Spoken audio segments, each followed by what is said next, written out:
Boa tarde, a gente está aqui com o jornalista Érico Firmo. E bom, a gente já tem uma base sobre quem você é, sobre o que você trabalha, mas eu queria que você nos dissesse quem é o Érico Firmo aqui no Povo. Bom, acho que para quem lê, para quem acompanha o Povo, acho que eu sou principalmente um colunista de política, né? A face mais pública do meu trabalho, pedem para eu falar sobre política, enfim. Mas aqui dentro, hoje, eu sou o editor do Povo Online, das nossas plataformas digitais. Já fui repórter de política, fui editor adjunto de política, depois fui o editor executivo de Cotidiano, que é atualmente editor de cidades, e hoje estou online, então já fiz bastante coisa aqui dentro. E eu queria saber quando foi que você decidiu cursar jornalismo, se teve alguma coisa algo na sua infância que lhe marcou e que lhe fez ter interesse no curso. Eu lembro da cobertura da Guerra do Golfo, foi uma coisa que eu achei legal, mas aquilo não me fez querer imediatamente fazer jornalismo. Quando foi nos anos depois que eu pensei, não queria escritório, não queria uma coisa muito formal, e aí acabei escolhendo jornalismo, estava ali pelo primeiro ano de ensino médio, mais ou menos por ali. E o que me fez escolher, assim, na época eu era muito ligado à cultura, principalmente a cinema, então eu queria escrever sobre cinema. Quando foi na época do vestibular, eu já tinha mais interesse, que era outra coisa, outra paixão minha, era esporte, já era uma coisa que eu queria mais, então eu entrei na faculdade com esses dois olhares. Curiosamente, são duas áreas das poucas com que eu nunca trabalhei diretamente, né? O cinema e esporte são as áreas, passei por política, passei por cidades, hoje estou no portal que abrange de tudo, embora tenha, dentro do Povo Online tem pessoas olhando especificamente para a cultura e para esporte. Curiosamente, foi duas áreas nas quais eu ainda não trabalhei, né? Embora política sempre foi outra paixão minha, sempre era algo que desde o começo da faculdade eu também tinha muito interesse em trabalhar.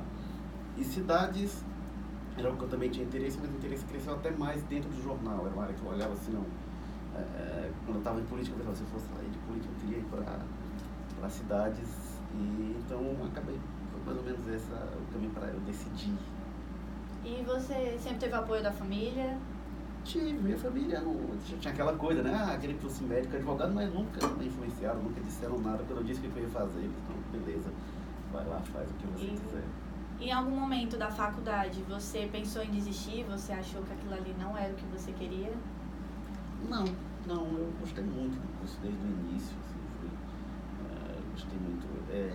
Eu até quando eu entrei era comunicação social com habilitação em jornalismo, e eu tinha noção do que era, mas não tinha muita clareza, né?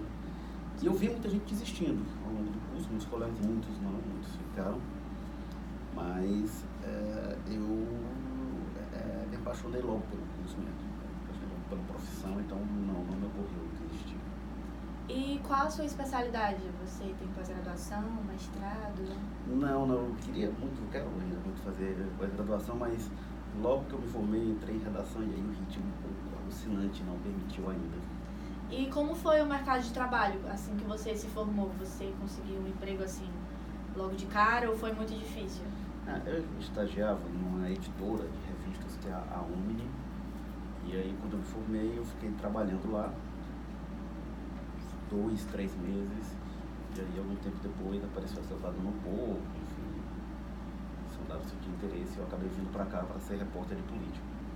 E qual foi a primeira empresa que você trabalhou? Foi logo de cara assim, trabalhar em portagem de notícias ou foi em outra área? Não, trabalhava na Omni, né, que é uma editora de revistas, profissionalmente, e eu estagiei antes também na Omni. Eu tinha 2 estágios simultâneos, que era a Omni e a Rádio Extra, que é uma produtora de rádio que veicula programas na rádio universitária, programas voltados para sindicatos, movimentos sociais. Então eu trabalhava essas 2 experiências de estágio, depois na Omni, na revista, depois vim aqui para o Povo. Passei primeiro na editoria de política, no impresso, né? No impresso, hoje estou no online, e trabalhei também no Anuário do Ceará, assim, também no Grupo Povo, uma publicação de natureza diferente, né? Periodicidade anual, outro nível de profundidade, enfim, foi outra experiência que eu tive aqui dentro. Tá certo. E como é a sua rotina semanal aqui no Povo, trabalhando no portal de notícias?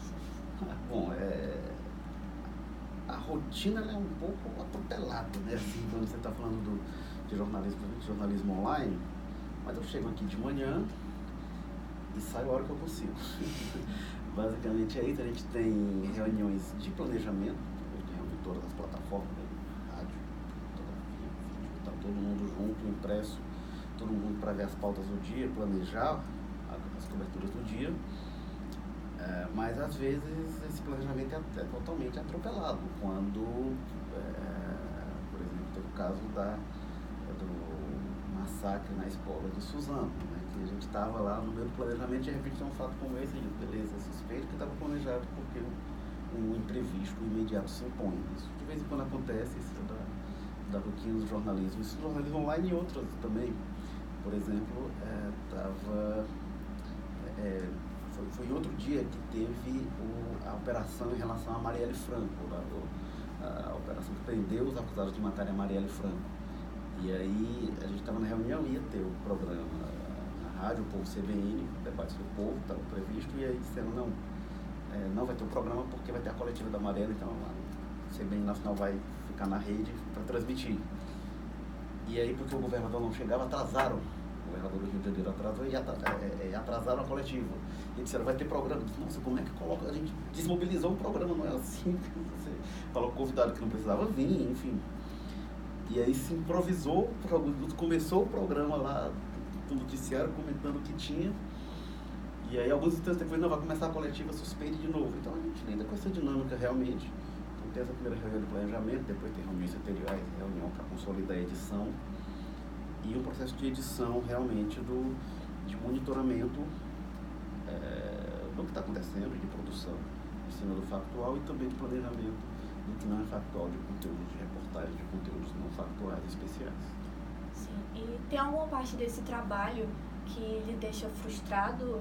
Você consegue conciliar o trabalho com família? O jornalismo, ele é exaustivo, ele toma muito tempo. Isso aí é uma coisa que é fato, e aí, sem dúvida, queria ter tempo para fazer outras coisas, tem coisas que não dá para fazer, mas o jornalismo, ele é muito prazeroso. Para mim, ele é muito prazeroso. Eu sempre digo, olha, para quem quer fazer jornalismo, tem de gostar muito disso, tem que querer, tem que gostar de notícia, gostar de se informar, e gostar do que está fazendo. Senão, eu digo, vai procurar outra coisa para fazer, porque você vai encontrar outras coisas que vão pagar melhor trabalhando menos.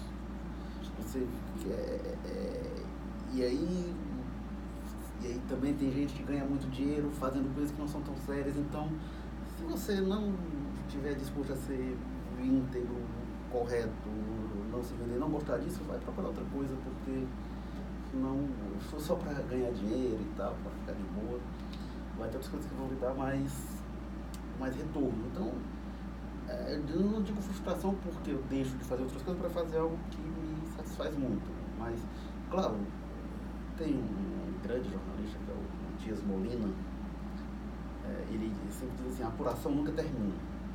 Você tem hora que você tem que fechar a matéria e entregar a matéria. Mas sempre teria algo mais para checar mais, para apurar melhor, para verificar, sempre teria em qualquer matéria. Sempre daria para ir mais longe, mas tem hora que você tem que fechar e publicar a matéria. No jornalismo online você tem que publicar antes, então, mas isso vale para o jornalismo como um todo. Sempre dá para ser melhor, sempre não dá para estar satisfeito com o que a gente faz. Sempre também que a gente erra todo dia. A gente tem que ser muito leal com o leitor, de corrigir o erro, de reconhecer o erro, mas a gente erra e procura não errar. Infelizmente não vai deixar de errar. Então tem coisas que frustram de alguma forma, sim, mas que são parte do processo que é uma construção permanente. Sim. Eu queria saber como é trabalhar na internet, se você recebe muitas críticas. Com certeza. Isso. A internet, quando eu entrei no jornal, já tinha um pouco online, tem 22 anos, mas quando eu entrei aqui no Povo, o online era bem menor em relação ao que é hoje na proporção online e impresso. E a gente dizia, quando alguém telefonava para falar de alguma matéria, dizia, para cada leitor que telefona, tem 20 que não ligaram, mas aquela opinião ali representa um universo bem maior. E a gente ia essa coisa um pouco, esse empirismo. E hoje, e aí, desde que em 2006, a gente criou aqui no Povo um blog de política, que foi o primeiro blog noticioso do Ceará, em 2006, para cobertura eleitoral. E aí, naquele momento, a gente teve um primeiro impacto de lidar com os comentários de leitores. Foi uma coisa muito dura, mas foi um aprendizado muito legal. A gente já tinha aqui no Povo a experiência de ter um ombudsman aqui dentro todo dia, profissional pago, profissional respeitado aqui da casa para fazer uma crítica diária. Então a gente já convivia com a crítica mais do que é rotineiro na maioria das redações. Né? Só a gente, a Folha de São Paulo, temos um ombudsman hoje. E aí, mesmo assim, foi um impacto muito grande. E eu sempre digo, às vezes as pessoas ficam incomodadas com a crítica dos ombudsman aqui e tal. E eu digo, gente, olha, os leitores, às vezes o cara que vai lá comentar na internet, é o cara que tá só lendo em casa e que pega lá o jornal e xinga a gente de forma muito mais dura do que o ombudsman pode vir a fazer. Então a gente tem que lidar com a crítica, ver o que procede, o que não procede, ter humildade para isso, exercitar a humildade é muito importante no jornalismo. Isso é difícil porque é fácil você ter visibilidade, então ficar deslumbrado, isso é muito fácil. Mas tem muita coisa. Eu parto do princípio que eu estou dialogando de forma honesta com as pessoas na internet. Então, mas a gente sabe que antes mesmo de ter robô, tinha gente que vinha com interesse, que quer pressionar e tal. E aí eu me incomodo. Tem alguns leitores da coluna que frequentemente me escrevem, eu procuro muito e-mail, então eu não consigo responder a todos. Às vezes eu fecho dias depois, quando eu estou limpando os e-mails. Mas aí a gente tem uma relação muito franca, você vai conhecendo o pensamento do leitor e tal. E aí pode ser muito interessante. A crítica não é necessariamente ruim, pelo contrário, ela é boa. O que é ruim é quando vem os robozinhos, vem a coisa em massa, vem a coisa que a gente chama da falácia ad hominem, que é a crítica que vem na pessoa, assim, você não vai questionar o que a pessoa disse, e é o que mais se vê hoje. Você é isso, você é aquilo, você é Bolsonaro, você é PT, ou você é não sei o que e tal. E deixa de discutir as ideias, o fundamento das coisas, é o que a gente mais vê hoje, o argumento da pessoa, e isso é muito ruim. E aí, o que realmente me deixa indignado na internet é quando alguém diz, isso é vendido, você tem prova.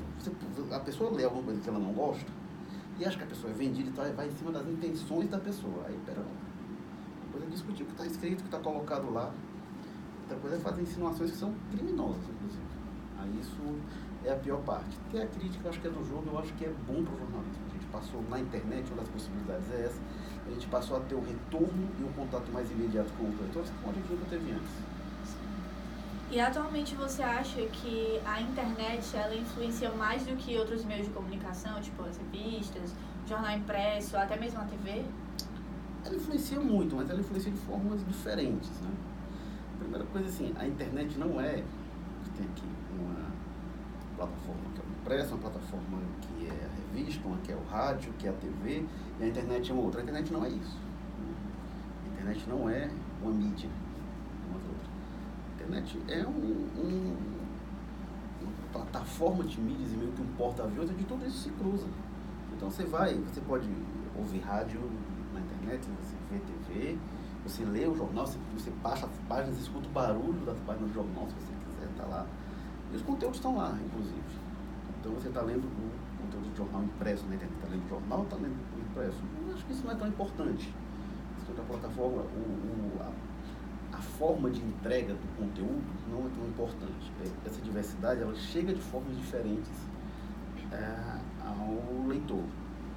E a internet, ela sem dúvida tem um alcance muito grande, até por esse aspecto da interação que ela agrega de forma como poucas plataformas agregam. Mas eu não sei se influencia mais. O papel tem um peso muito grande ainda. Tem uma coisa de verificadora. E eu digo isso porque eu sou editor do online e tenho uma coluna de papel. Eu sei qual é o peso disso. E a manchete do jornal impresso, ela tem um peso. A manchete do online vai trocando ao longo do dia, mas quando você alça aquilo, a manchete do jornal impresso tem um peso muito forte. Agora, aí você vai ver o rádio, por exemplo. O rádio é, para mim, pessoalmente, um dos veículos pelos quais eu mais me informo. Estou dirigindo e tal, e aí vou escutando o rádio. E o rádio é também um meio muito interativo, muito antes da internet, a coisa das pessoas ligarem e tal. Então, o rádio também tem muita força.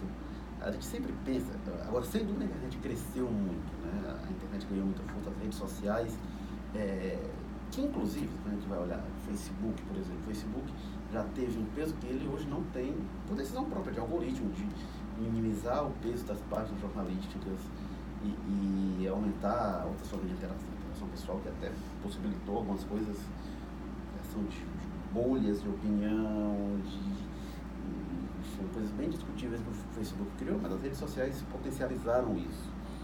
Agora a gente pensa muito na lógica da substituição, né? Que o rádio vai acabar com o jornal, a TV vai acabar com o rádio, a TV vai acabar com o cinema, e isso não foi acontecendo, né? Eu fui da geração que se dizia que praticamente chegou a acontecer, que o CD vai substituir o LP. Hoje você encontra LP por aí com mais facilidade que você encontra CD. Hoje o vinil tem um peso, tem uma força, tem uma relevância. O CD virou um suporte. Então também não acredito nessa substituição. Pelo contrário, a internet ela congrega várias plataformas. Eu falei isso da influência porque um exemplo é que esse massacre que teve na escola, a gente estava no meio da aula quando a gente só soube por portais de notícias via internet. E como é uma coisa mais imediata, você está em qualquer canto, você recebe a notícia, diferente da TV, que você tem que estar de frente para a TV no momento que passar. Ou então jornal, que você tem que receber o jornal para você ler a matéria já completa. Então não foi algo do imediato. Por isso que eu perguntei, porque também tem as questões da fake news. E é um meio muito mais rápido de notícia. Mas, por exemplo, a internet, eu falo, ela é a primeira veículo que compete, por exemplo, com o rádio, mas ela não compete em tudo. Porque se você está dirigindo aqui, você pode estar ouvindo o rádio. Você não está vendo a internet, pelo menos não deveria estar vendo lá no celular. Né? Então o rádio ele tem algumas vantagens. O rádio é dos raros veículos que eu conheço que ele tem uma possibilidade de você, enquanto você está fazendo outras coisas, você está vendo aqui na internet, até você consegue, mas ele exige uma experiência mais dedicada, exige que você fique mais voltado para aquilo ali. Então tem vantagens diferentes, né? Sim.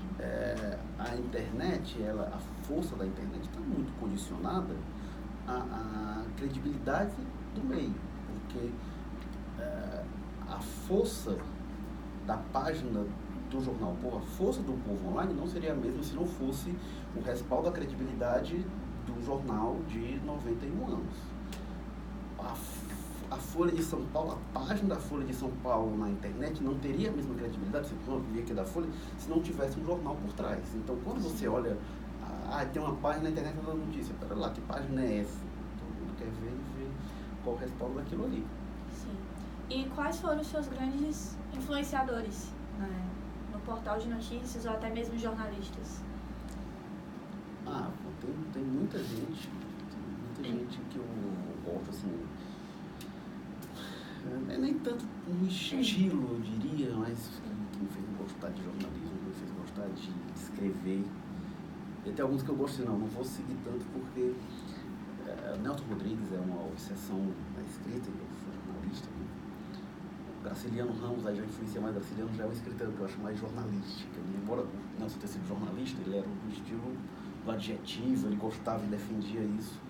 O Graciliano já é a escrita mais seca, a coisa mais precisa do dizer de forma simples, de forma direta, de forma clara. Gosto demais do Graciliano. Nossa, no jornalismo tem muita gente que eu gosto, eu tenho o privilégio de trabalhar com alguns deles, Demitri, Cláudio Ribeiro, grandíssimos profissionais, profissionais que mais jovens que eu vi entrar aqui na redação, mas que me influenciam muito, tipo o Carlos Maza. O Carlos Maza é o melhor repórter de política do Ceará hoje, fácil.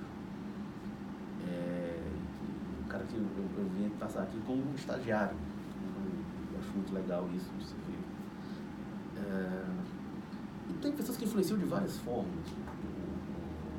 Não conheci pessoalmente, mas eu cheguei a trocar carta com ele na época ainda mínima. Assim, o Neno Cavalcante foi uma pessoa que me fazia ler jornal, de pegar o jornal ali para ler. Enfim, tem muita gente. O Maurício Kubrusli é um cara que eu acho muito legal. Eu gosto bastante do trabalho dele. No jornalismo político, Kennedy Alencar é um cara que eu acho que preferência de buscar informação, enfim. Mas tem muita gente, pessoas que eu gosto demais, às vezes discordo, mas gosto demais. E a Miriam Leitão, acho que tem uma profundidade de conhecimento sensacional. Nossa, tem muita gente tá aqui. E por último, eu queria saber se você tem alguma dica para quem quer seguir a carreira em portais de notícias, quer trabalhar na internet como jornalista. Bom, a internet tem uma particularidade, assim, eu diria primeiro para qualquer jornalista, tem que gostar de ler, tem que gostar de se informar, tem que gostar de informação, tem que gostar de ler. Não dá para escrever mais do que se lê. A quantidade que você lê é o teto do teto, é o máximo que você pode, então, o limite que você chegar, o máximo que você vai chegar com aquilo que você escreve é aquilo que você lê. E é difícil chegar nisso, em geral chegar a 50% é muito. Então, gostar de ler de tudo, sempre que você gosta de uma área, então você acaba passando por tudo. E o bom repórter, ele tem de ser capaz de aplicar o método jornalístico e fazer matéria sobre qualquer coisa. Não sei nada de futebol, não sei nada de rugby, não sei nada de bolsa de valores, não sei nada de quociente eleitoral, mas você tem lá, beleza, você não precisa saber, você tem que saber, quem sabe vai lá, pergunta, raciocina e chega àquilo. Na web tem uma coisa que é uma possibilidade sensacional, muitas vezes o jornalismo ficou muito apegado ao que a web ameaçava, meu Deus, o jornal impresso vai ser destruído pela web, e se ficou muitas vezes com isso, e se perdeu de perspectiva o tanto de coisas que ela trazia. Uma delas a gente falou que é a possibilidade de interação próxima com o público como nunca houve. Isso tem coisas horríveis quando se abre a caixa de Pandora dos comentários, mas tem coisas ótimas. Isso em princípio, é uma coisa ótima, você poder ter um diálogo mais aberto com o leitor. Tem um jornalista, Eduardo Tesla, que ele disse que toda matéria vai terminar com uma pergunta, porque quem está lendo sempre vai ter mais informação e mais conhecimento do que quem está escrevendo. O universo de leitores que você tem sempre vai ter mais informação lá, mais conhecimento do que você. Então, não imaginar, vou estar aqui ensinando. Então, tem que terminar com uma pergunta. Isso, não sei se ele fala isso de forma prática, de forma direta, mas como princípio, essa compreensão é muito importante.